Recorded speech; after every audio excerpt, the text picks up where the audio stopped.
Hi friends, time and distance बा समय दूरत्वेर आबारो एक मजादार अंक निये आपनादेर काछे आसा जाते तार शर्टकाट बा शर्ट प्रसेसटा जेने निते पारी।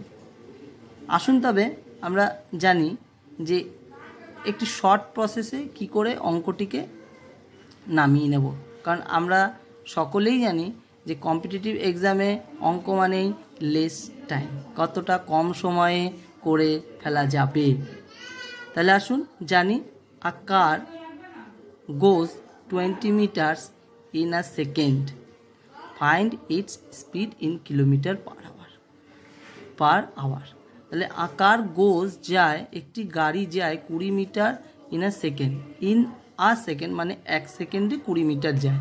এর আগে আমার একটি ভিডিওতে বলা আছে একটা বেসিক স্ট্রাকচারের কথা, সেই স্ট্রাকচার থেকে আপনি তার দূরত্ব বা স্পিড বা টাইম বের করতে পারবেন।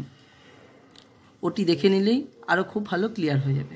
বলছি 20 মিটার যায়, তাহলে ডিস্টেন্স বাই সময়, সময়টা কত 1 সেকেন্ড, আর এটা হচ্ছে 20 মিটার মানে তার স্পিড। তাহলে এই স্পিডটাকে, এই স্পিড অর্থাৎ এই যে স্পিড বলা আছে সেই স্পিডটাই বার করতে হবে। স্পিডটা আমাকে বলেই দিয়েছে এবং সেই স্পিডটা কিলোমিটার পার আওয়ারে প্রকাশ করতে হবে। তাহলে মিটার বলেছে, কিলোমিটার আরে প্রকাশ করব। তাহলে কিলোমিটারকে কিলোমিটারে প্রকাশ করতে গেলে কি করতে হবে, 1000 দিয়ে ভাগ করতে হবে।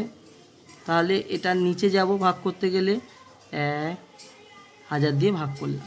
আবার সেকেন্ডকে যখন আমি ঘন্টায় প্রকাশ করব, কারণ কিলোমিটার পার আওয়ার, তাহলে কিলোমিটার বের করব, পার আওয়ারটা আবার বের করতে হবে। তাহলে সেকেন্ডকে যখন আমি ঘন্টায় প্রকাশ করব কি করব, প্রথমে 60 দিয়ে গুণ করব মানে মিনিট হলো, আবার 60 দিয়ে গুণ করব মানে ঘন্টা হলো। তাহলে কি হলো, প্রথমে এই জায়গাটিকে রেখে আমরা এই জায়গার কাজটি করি। এই শূন্য কাটলাম, এই শূন্য কাটলাম, 2 কে 5 দুগুণি 10 হলো, 2 কে 3 দিয়ে 6 হলো। তাহলে এটি কি দাঁড়ালো, 3 6 18, এখানে দাঁড়াচ্ছে 3 6 18 আর এখানে 5।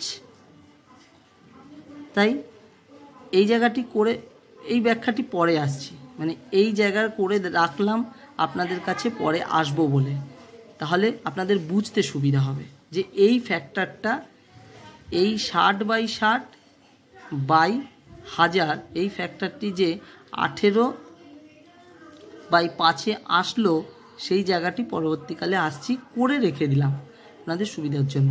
তাহলে 5কে 4 দিয়ে কাটলাম, 5 4 20, 4 18, এখানে নিচে 1 আছে আর কিছু নেই, তাহলে 4 18 72 কিলোমিটার পার আওয়ার এই বেরোলো। ঠিক সেই রকমই আবার একটি অঙ্কে আসি। দেখুন এটি যা বলেছে ঠিক তার উল্টো। The speed of a car is 54 kilometre per hour. এর আগের অঙ্কে কি বলেছিল, মিটার পার সেকেন্ড বলে দেওয়া ছিল, কিলোমিটার পার আওয়ারে বের করতে হয়েছে। এইবার কিলোমিটার পার আওয়ার বা প্রতি ঘন্টায় বলে দিয়েছে, 54 কিলোমিটার প্রতি ঘন্টায় বলা আছে স্পিডটা। এবার বের করতে হবে কি, মিটার পার সেকেন্ডে বের করতে হবে, অর্থাৎ সেকেন্ডে কত মিটার যায়। তাহলে 54 কিলোমিটার প্রতি ঘন্টায়, 1 ঘন্টায় কি করতে হবে, 54কে আমার মিটারে প্রকাশ করতে হবে, তা কিলোমিটারটা আওয়ার। তাহলে একে আমার কি করতে হবে, মিটারে প্রকাশ করতে হবে। মিটারে প্রকাশ করতে গেলে আমি কি করব, 1000 দিয়ে গুণ করব। কিলোমিটারকে মিটারে প্রকাশ করতে গেলে 1000 দিয়ে গুণ করতে হয়, আর মিটারকে কিলোমিটারে প্রকাশ করতে গেলে 1000 দিয়ে ভাগ করতে হয়, এটা আমরা জানি। তাহলে আমি 1000 দিয়ে 54 কিলোমিটারকে মিটারে যখন প্রকাশ করব, 1000 দিয়ে গুণ করে নিলাম বাই এই ঘন্টাকে আমি মিনিট বা এরপর পরে সেকেন্ডে নিয়ে যাব। তাহলে ঘন্টাকে যখন প্রথমে মিনিটে, তারপর আরও 60 দিয়ে গুণ করলে সেকেন্ডে হয়ে গেল। তাহলে এবার আসি, এই শূন্য কাটলাম, 2 দিয়ে 3 2 6, 5 2 10, তাহলে কি হলো 5/6 3 18।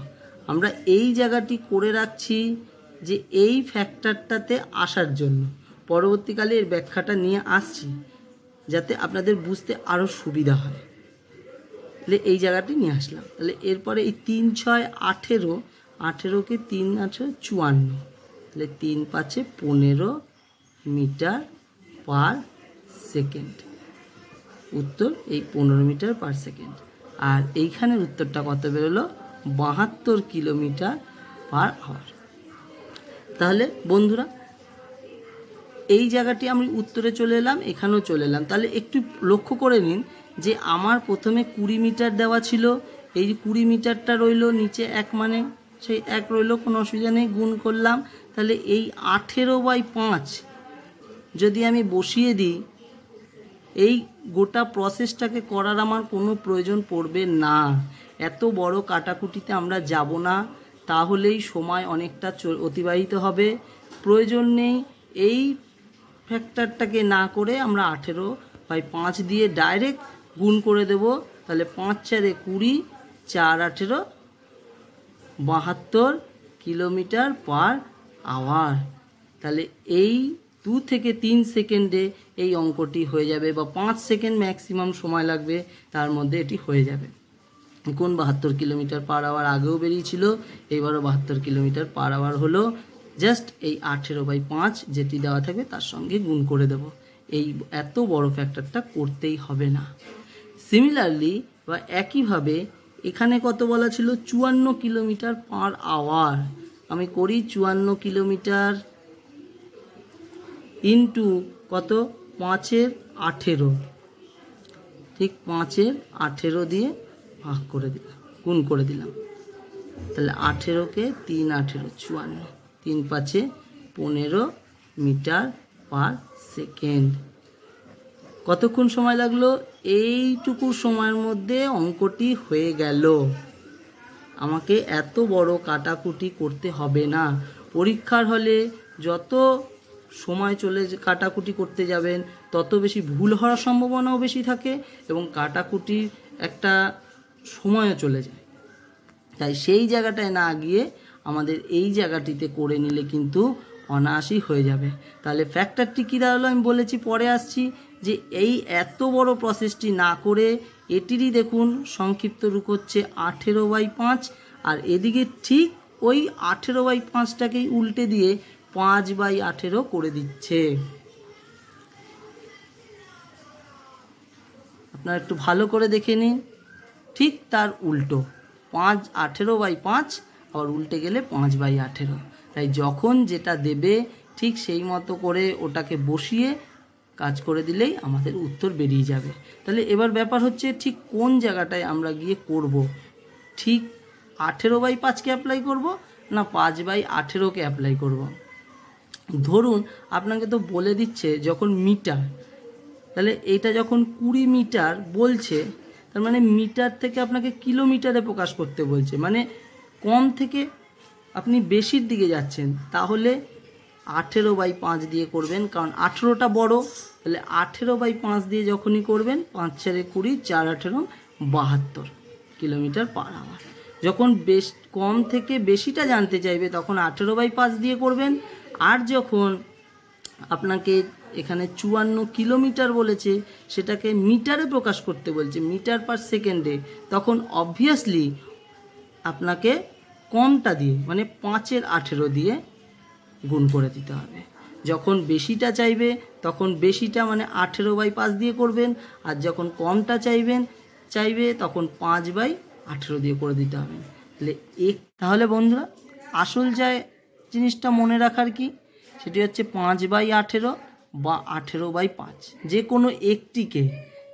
কোনো একটিকে মনে রাখলেই আমাদের এই শর্ট প্রসেস অঙ্কটি করা যাবে। শুধু এই ধরনের অঙ্কই নয়, এমন অনেক অঙ্ক আছে টাইম অ্যান্ড ডিস্টেন্স বা সময় ও দূরত্বের, যে অন্য অঙ্কটি করতে গেলেও সেই অঙ্কটির মধ্যেও হয়তো এই 18/5কে প্রয়োজন পড়ে। আপনাদের মধ্যে অনেক বন্ধুরা আছেন যারা হয়তো দেখেছেন আপনার সমকক্ষ বা আপনার বন্ধুরা অঙ্ক করার সময় 5 18 বা 18/5 দিয়ে টুক করে কাটাকুটি করে অঙ্কটি বার করে নিল। আর আপনি হয়তো সেই জায়গাটায় 60 × 60 1000 এই গুণ কাটাকুটি করে বার করছেন। তাহলে এই 18/5 বা 5/18 কেন করলো, কোথা থেকে এলো এই 18/5 বা 5/18, সেই জায়গাটিও দেখানোর কিন্তু আমার মূল উদ্দেশ্য ছিল। তাহলে এর থেকে দুটি জায়গা খুব ভালোভাবে চলে এলো। এক, এই অঙ্কটিকে অতি সহজে আমি করে ফেলতে পারবো শর্ট প্রসেসের মাধ্যমে। আর দ্বিতীয়ত হচ্ছে এই 5-এর 18 বা 18/5 এই শর্ট ফর্মটি কিভাবে এলো, এর বেসিক জায়গা কোনটি, তাই না? এর বেসিক জায়গাটি দেখানোর মূল উদ্দেশ্য ছিল আমার এই ভিডিও। এমনই আরও অঙ্ক পেতে চ্যানেলটিকে সাবস্ক্রাইব করে রাখবেন, যাতে পরবর্তী অঙ্কের নোটিফিকেশানগুলো আপনি দ্রুত পেয়ে যান। নমস্কার।